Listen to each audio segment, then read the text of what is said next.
So the last time we left off here, Kong has successfully defeated the Beast Hunter and even got a new family with Sanda, Goraya, Gorosaurus, and Baragon along with Shimo, as he was able to not only successfully defeat the Star King in his first encounter, but was able to just kill him by just dropping his sword on him and just destroying the crystal as well here. So, with that being said, yeah, we now go over to Godzilla and Dalmador, with Dalmador welcoming his and Quetzalcoatl's newborn offspring, Titanus Apophis and Titanus Nazuki, while Godzilla is in Rome resting along with Mothra. But let's begin with the New Empire timeline. Our story begins with Dalmador making his way to Sydney, Australia, and he's pissed. Meanwhile, at the same time, Godzilla has to make his way over to Europe, also pissed off. They both swim by each other, give each other what's up, and then beeline it to their separate destinations here. Now, you might ask yourself, why are they both heading to these destinations? Well, with the recent sighting of, Shimo here and the death of Scar King, which echoed throughout the entire ecosystem here, a lot of Titans want to usurp these two alphas here. While, yes, Dalmador is the current king of the monsters here, Godzilla is still an alpha Titan and one worthy of respect and loyalty. These two basically, I guess you could say, co-lead in a sense here. But they both have to maintain balance. So they both make their way over to these locations. Australia right now is in the middle of a Titan battle between Titanus Bunyip and Titanus Abaddon. Titanus Abaddon wanting to gain power to usurp either Godzilla or Dalmador, and so is utilizing the blood of other Titans to basically power herself up here. And so Bunyip is tied up in her web along with Titanus Kumonga, who was actually resting here as well and having basically a decent time with Bunyip, just, chilling, sleeping in her respective location of Australia. But unfortunately, Abaddon said a 2-for-1 special, but hey, what are you gonna do, right? And then we go over to Europe, where Titanus Skila is trying to take down Titanus Baphomet and Titanus Abaddon. They're both formidable Titans themselves here, putting up a great fight and even overpowering Skila here, who's trying to kill him and use the radiation from their corpses to basically exort them here. So yeah, these two spiders are essentially on a rampage trying to gain all this power. However, Godzilla arrives in Europe and, both Baphomet and Abaddon both back away like, crap. Yeah, good luck with that. And then Skila turns to see a pissed off Godzilla, who immediately charges at her, grabs her by her tendrils, and flings her across the European city. Probably something like Paris or whatever. Let's just say it's one of the few coastal areas around Europe here. And so as Abaddon and Baphomet both now breathe a sigh of relief here, now seeing Godzilla easily take care of Skila, and just like in the original, he gets Skila underfoot, crushing her. And then when Skila tries to use her tendrils to, wrap Godzilla's mouth up, he breathes an atomic breath right down her throat. Boom, exploding her into green, gooey crustaceans everywhere. I wonder if that's edible. Probably not, because of all the irradiation. Meanwhile, back in Australia, Abaddon is preparing to feast until she hears a rumble. These steps are just terrifying altogether here. And as the stumps get closer, and closer, she sees Dalmador, pissed off and angry. He even lowers his head to her, looking at her with a look of disdain and disgust, while Kumonga and Bunyip both pretty much wiggling their webbing, and Bunyip actually waves towards Dalmador because he's just one of the friendliest kaiju all around here. And so Dalmador makes this quick, snatching Abaddon up in his jaws and actually crushing her just enough so that she's still alive. However, he utilizes his fire breath in a careful fashion to free Kumonga and Bunyip, with both giving a bow to their king and returning back to their respective locations, hibernating. Now you might say, why is Abaddon still alive? This is going to be her fate, and this actually will serve as a warning to any other Titan that tries to get out of line. And so what he does here is wrap his tail around her and drags her towards the sea, making his way back to the Himalayan mountains where both Nazuki and Apophis are both chirping towards their mother, who, well, is just kind of cuddling them for at the moment here, as well, they're hungry. And so this is where Dalmador brings in Abaddon to his hungry children. He steps lightly on her body, making sure that some of the blood spills out here, enticing them to eat.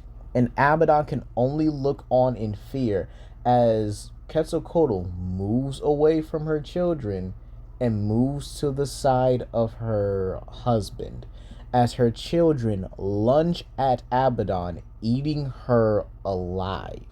And so, yeah, that is going to kind of serve as a reminder for some of the Titans to not do so.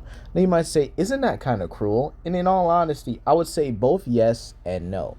Abaddon was a destroyer Titan, and Dalmador did give her a chance to live peacefully. However, considering the sheer fact that Abaddon wanted power, Dalmador decided to just make an example of her. So it's just he would just eat him entirely. Like that's just it. They would eat her entirely, just tearing at her, probably leaving the only thing really remaining of her would be that skeleton or skull, as they would pretty much look on with like I guess you could say it's somewhat of a sadistic smile as their children are just devouring her until they just, don't hear the screams of Abaddon anymore. But everything goes back to peaceful times here. We even see Mothra flying around, but we then pan over to the moon. There's a base of some sort here, and well, there's some beings in there, some organic yet technological beings, all discussing whether or not if they're ready to take over the earth. Are the kaiju ready? One of them says. Yes, both of them. Both are of our world-conquering threats are ready, or world-conquering weapons are ready here. And so, with a nod, the commander here tells them to launch them in their respective locations. Japan as a test subject, and South America, to which both of these pods are launched at astonishing speed, landing in their respective area. Now, in Japan, the first pod emerges. A cybernetic hybrid monster emerges in the first half, and in Brazil, another one resembling a beetle also emerges here. Quite interesting, isn't it? But what are they looking for? Well, as the Japan one looks around here, he looks at Mount Fuji and pretty much spots the one he's looking for, Titanus Yamata no Orochi. And so without any hesitation, it utilizes its laser beams to fire at the volcano, causing it to erupt here. And this is where Yamata no Orochi emerges. The 8-headed Hydra dragon roars in anger and even lets out a bellow, signifying that there's something here. There's something alien. And this is where every Titan hears it. Godzilla, Dalamadur, Quetzalcoatl, Rodan, Mothra, Bunyip, Kumonga, and many more. Even the ones in the Hollow Earth also hear this. And so, what happens? Well, luckily, before this hybrid could even attack, it gets snatched into the water via hydrokinesis. And this is from Titanus Tiamat, her long-bladed scales, with Titanus Lahamu being at a safe distance for her own sake. Tiamat tries everything she can against this cyborg here. And, well, she actually does some damage, tearing at the sides of it here, even utilizing her hydrokinesis to launch it back out the water so that Yamata no Orochi could just hit it with its fire breath before it goes right back down. However, it doesn't seem to be enough, as the creature utilizes grappling hooks to pull Tiamat in and fling her out of the water onto land and just slams her into the ground, knocking her out in just one move. It then continues to make its way towards Yamata no Orochi, and well, Orochi obliges. charging with all 5 heads going right at it here, and well, it clashes with the creature here. However, unfortunately, some of the heads do get cut off. Luckily, Yamato no Orochi has a good form of regeneration and utilizes its fire breath to burn this cyborg back. However, luck is on its side still as Rodan comes in here utilizing a sonic boom spiral to knock this creature on its side, hoping that right now they could even win this. This even allows Tiamat some time to not only wake up, but allows her to basically go back in the water and prepare herself, and she pretty much prepares another hydrokinesis, if you will. So, with that being said, that's what's happening in Japan. However, in Brazil, something else is happening. Behemoth is fighting for his life right now. He's struggling badly. This other hybridized cyborg here is basically making mincemeat of him. Well, not literally, but again, he's getting whooped out here. He does manage to land a couple blows here and does manage to ram this beetle cyborg back. However, it utilizes its own hurricane abilities with its drills to blow Behemoth on its back here. Behemoth looks like it's done, that it's out for the count.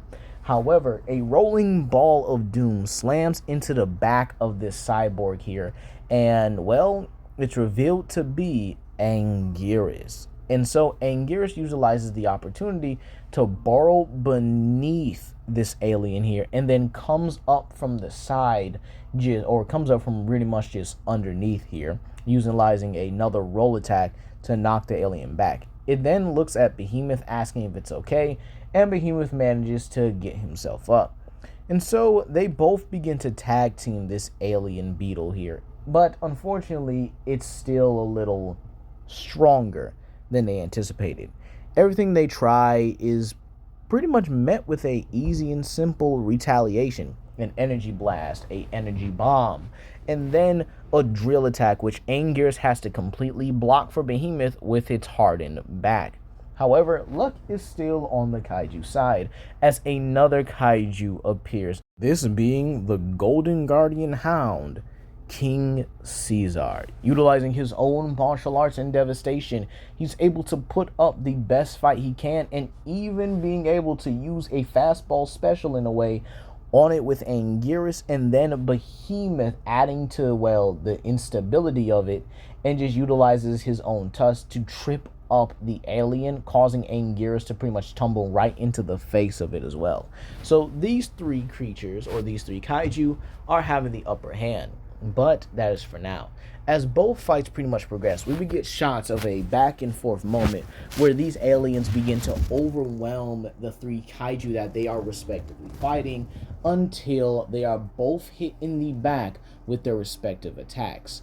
Dalamadur, utilizing his star breath, hits the first alien that appeared in Japan and just knocks him on his back, with Yamato no Orochi, Tiamat, and Rodan both giving bows of gratitude towards their king. Meanwhile, in Brazil, obviously, an atomic breath actually hits the back of the second one, or the beetle one in Brazil, and well, Behemoth, Anguirus, and King Caesar both give bows of respect towards Godzilla. And so, both of these kaiju would look in absolute disbelief, in absolute bewilderment, if you will, here, at what they're seeing.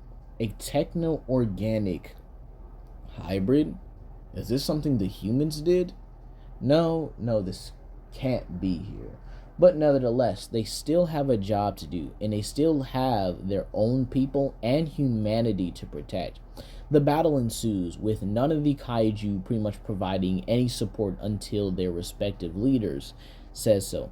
Dalamadur tries to coil around the body, but is met with a saw blade from the creature's stomach, and then a scythe hand to the face here. It does cut him, but luckily it's more or less like a, I guess you could say, like a skin or a flesh wound, if you will. This is where Dalamadur decides to, again, avoid close range attacks for right now and fires his star breath. However, this is met with a laser pulse from the creature's visor. And so the 2 beams collide, with eventually Dalamadur does manage to win out, blasting this creature back. Back in Brazil here, Godzilla manages to utilize his agility and his combat skill to get in close against this beetle. However, when its drill hands prove to be too much, it tries to go for its horn, only to be met with a blast to the face, allowing Godzilla to not only pivot, but utilize the momentum of him being, well, blasted back in the face to basically gain enough momentum for a tail swing, which smacks the creature back. And so both of these two begin to essentially dominate their initial fights. However, it seems like these creatures have something new: grapple hooks, missiles, sawdust blades, energy bombs, flight capabilities. Everything keeps going sideways for them. And the aliens up in the ship are basically asking their commander, are they pleased with the projects? And he says, yes, I am pleased with both Titanus Gigan and Titanus Megalon. But I want to know how our third subject is doing. Send in Project Orga. And that's we're going to leave it off here, you guys. Please comment down below, like and subscribe and share with your friends. This is Legendary Grimlock, and I hope you guys have a blessed day. Peace.